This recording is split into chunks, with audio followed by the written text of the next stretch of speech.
মহিলাদের সিজার করার ব্যাপারে ইসলামী শরীয়ত কি বলে? মেয়েদের কি চুল কাটার অনুমোদন আছে? থাকলে কতটুকু কাটতে পারবে? নামাজের মধ্যে খারাপ ধারণা মনে আসলে কি করতে হবে? একজন আদর্শ স্বামীর দায়িত্ব কি কি? মামাতো বোনের মেয়েকে বিয়ে করা জায়েজ হবে কি না? আমি বেকার, অনেক হতাশা থেকে কিভাবে মুক্তি পাবো? আয়াতুল কুরসি পড়ে হাতের মধ্যে জোরে জোরে 3টা তালি দিলে তালির আওয়াজ যতদূর যাবে ততদূর চোর ডাকাত বা শয়তান আসতে পারবে না। এটা কতখানি সত্যি? হস্তমৈথুন থেকে বিরত থাকার সবচেয়ে উত্তম উপায় কি? টেবিল চেয়ারে ভাত খাওয়া যাবে কিনা? নামাজে হাঁচি আসলে কি আলহামদুলিল্লাহ বলতে হবে? ভাগিনা ভাগ্নিকে আব্বু আম্মু বলে ডাকা যাবে কি? অজু করার সময় আজানের জবাব দেওয়া যাবে কি? উচ্চস্বরে হাসলে কি অজু নষ্ট হয়ে যায়? মোবাইলে কোরআন থাকলে ওই মোবাইল নিয়ে টয়লেটে যাওয়া যাবে কি? সুদী ব্যাংকে চাকরি করে সুদমুক্ত থাকার উপায় কি?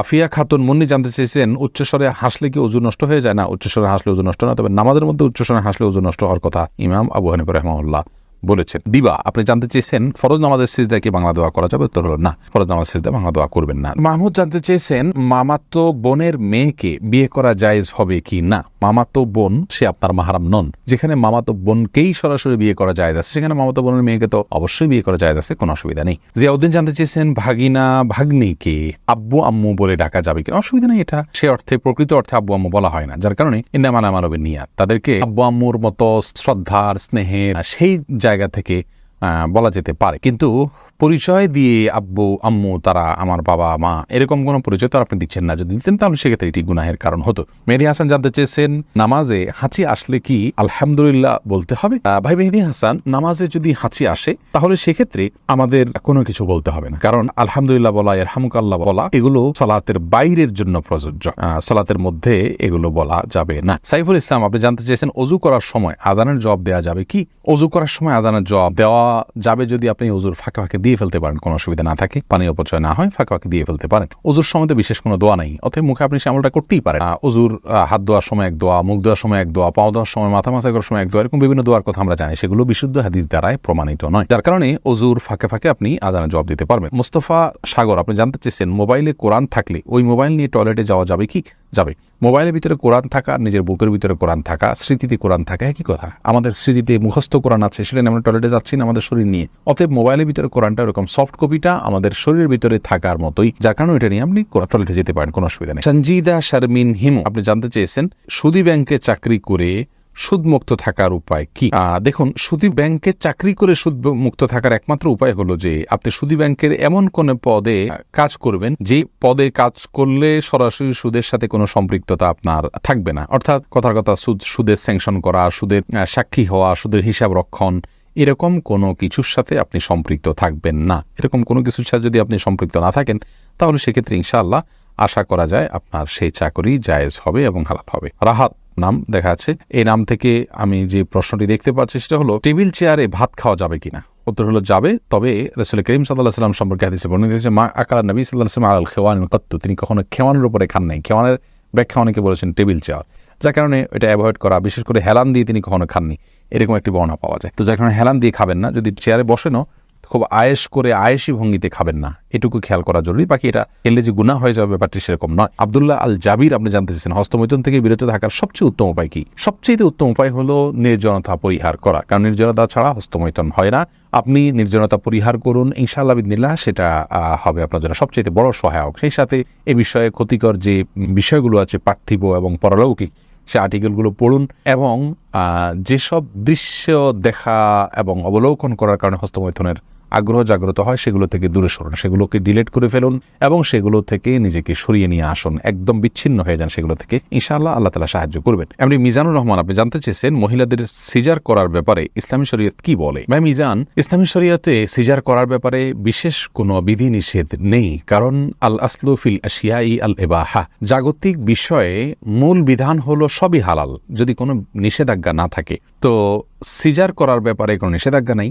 কোনো মায়ের যদি গর্ভস্থ সন্তানকে বের করে আনার জন্য অপারেশন করার প্রয়োজন হয়, তাহলে সে ব্যাপারে শরীয়তের কোথাও নিষেধাজ্ঞা দেওয়া হয়নি। ট্রিটমেন্টের অংশ হিসেবে আপনার এরকম কিছু করা যাবে না, এরকম কোনো নিষেধাজ্ঞা যেহেতু নাই, অতএব এটি হালাল। এটাকে হারাম বলবার কোনো কারণ নেই। শরীয়তে যেটাকে হারাম বলেনি সেটা হারাম হয় না। শরীয়তে সব হালাল, জাগতিক এবং দুনিয়াবী বিষয়ের ক্ষেত্রে সবই হালাল, শুধু যেগুলোকে নিষেধ করেছে সেগুলো হারাম। সিজারের বিষয়ে যেহেতু কোনো নিষেধাজ্ঞা নাই, অতএব এটি হালাল ইনশাআল্লাহ বিদিনা, যদি প্রয়োজন হয়। তবে হ্যাঁ, প্রয়োজন ছাড়া সিজার করা এটা অনুচিত। তার কারণ হলো আল্লাহ রাব্বুল আলামিন আমাদেরকে যে নেয়ামত দিয়েছেন, ইচ্ছাকৃত সে নেয়ামতকে নষ্ট করা জায়েজ নেই, বরং আল্লাহর নেয়ামতের শুকরিয়া আদায়ের একটা দিক এটাও যে সেটাকে যথোপযুক্তভাবে ব্যবহার করা।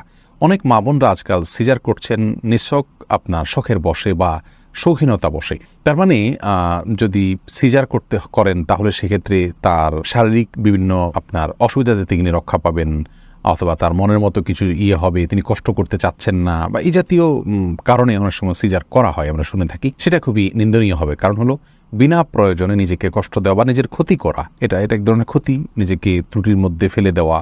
এরপরে সন্তান চাইলেও আর নির্দিষ্ট সংখ্যার পরে আর নেওয়া যাবে না। তো এই যে জটিলতাগুলো ফেলছি আমরা ইচ্ছাকৃতভাবে, সেটা ফেলা উচিত নয়। তাওহিদ মুয়াজ জানতে চাইছেন, মেয়েদের কি চুল কাটার অনুমোদন আছে? থাকলে কতটুকু কাটতে পারবে? ছেলেদের মতো হয়ে দেখা না যায় সেই মর্মে সেরকম করে চুল কাটতে পারবেন, অসুবিধা নেই। রাবিয়া আক্তার বিনতে উম্মুল মুমিনিনদের কেউ কেউ চুল কেটেছেন, প্রয়োজন এটা জানা যায়। তবে ফাসেক মহিলাদের সাথে সাদৃশ্য গ্রহণ করার জন্য, তাদের স্টাইল ধরার জন্য চুল কেটে তাদের মতো করা জায়েজ নাই। কারণ যে যাদের সাথে সাদৃশ্য গ্রহণ করবে সে তাদের অন্তর্ভুক্ত হবে, নবী সাল্লাল্লাহু আলাইহি ওয়াসাল্লাম বলেছেন। এজন্য বাজে মেয়েদের সাথে সাদৃশ্য গ্রহণ করবে না। এমনি সাদ্দাম হোসেন জানতে চেয়েছেন, আমি বেকার, অনেক হতাশা থেকে কিভাবে মুক্তি পাবো? ভাই, হতাশা থেকে মুক্তির জন্য আল্লাহর প্রতি ভরসা করতে হবে এবং আল্লাহ রাব্বুল আলামিনের নিরাশার মধ্যে কিভাবে তিনি আলো মানুষের মধ্যে সৃষ্টি করেন, আলো দেখান মানুষকে, সেই ঘটনাগুলো পড়বেন এবং মোটিভেশনাল স্পিচগুলো শুনবেন, সেই সাথে সিরিয়াসনেসের সাথে কাজ করবেন। আমরা অনেকেই হতাশ হয়ে বসে থাকি, চেষ্টা ছেড়ে দিই। আমাদের চেষ্টা অব্যাহত থাকতে হবে, পরিশ্রম থাকতে হবে, অধ্যবসায় থাকতে হবে, উদ্যম আমাদের মধ্যে থাকতে হবে। সফলতা ইনশাআল্লাহ পদচুম্বন করবেই, অল্প হোক বিস্তর হোক সফলতা আমরা দেখবো ইনশাআল্লাহ, যদি আমরা সেভাবে কাজ শুরু করি। বেশিরভাগ মানুষ হতাশ হন, তাদের একটা বড় অংশ আপনার যে বিশেষ করে বেকার হতাশ, তারা কিন্তু আপনার সঠিকভাবে পরিশ্রম করেন না। অনেকে ইগো প্রবলেমের কারণে বিভিন্ন কাজ করতে পারেন না। এগুলো সবগুলো ছেড়ে দিয়ে হালাল উপার্জনের জন্য চেষ্টা করতে হবে। আল্লাহ তাআলা ইনশাআল্লাহ বারাকা দিবেন। আশরাফ শাওন আপনি জানতে চেয়েছেন, নামাজের মধ্যে খারাপ ধারণা মনে আসলে কি করতে হবে? খারাপ ধারণা বলতে কি বোঝাতে চাচ্ছেন ভাই আশরাফ?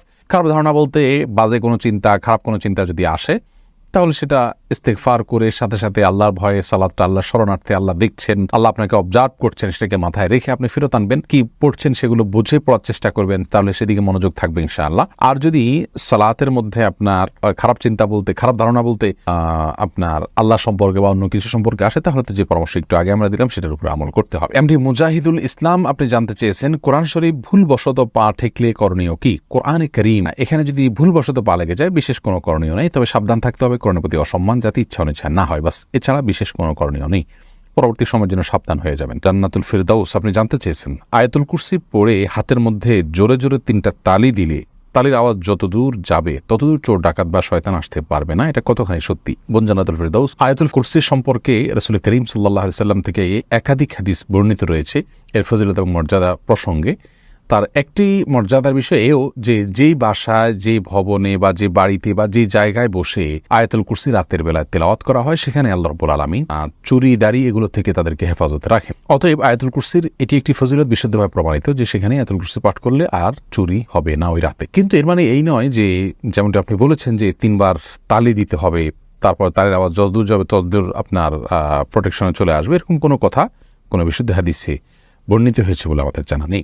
রেজাউন আহমেদ শুভ আপনি জানতে চেয়েছেন, একজন আদর্শ স্বামীর দায়িত্ব কি কি? একজন আদর্শ স্বামীর দায়িত্ব হলো তার স্ত্রীর শারীরিক চাহিদা পূরণ করা, তার স্ত্রীর আর্থিক চাহিদা অর্থাৎ ভরণ পোষণ এগুলোর ব্যবস্থা করা, তার সাথে সুন্দর আচরণ করা। আল্লাহ বলেছেন, ওয়া আশিরুহুন্না বিল মারুফ, আমরা স্ত্রীদের সঙ্গে যথাযথভাবে বসবাস করবে, সামাজিক যে তাদের মর্যাদা আছে সেটাকে লক্ষ্য করে বসবাস করবে, গালমন্দ করবে না, অযথা তাকে কষ্ট দিবে না এবং অযথা প্রহার করবে না এবং তার প্রতি অসম্মান অশ্রদ্ধা হয় এরকম কোনো কিছু করবে না। যথাসম্ভব তার কাজে হেল্প করবে। রাসূল করিম সাল্লাল্লাহু আলাইহি ওয়াসাল্লাম স্ত্রীর কাজে হেল্প করতেন, মন খারাপ হলে তাকে সময় দেওয়া, এগুলো সবগুলো আদর্শ স্বামীর দায়িত্ব।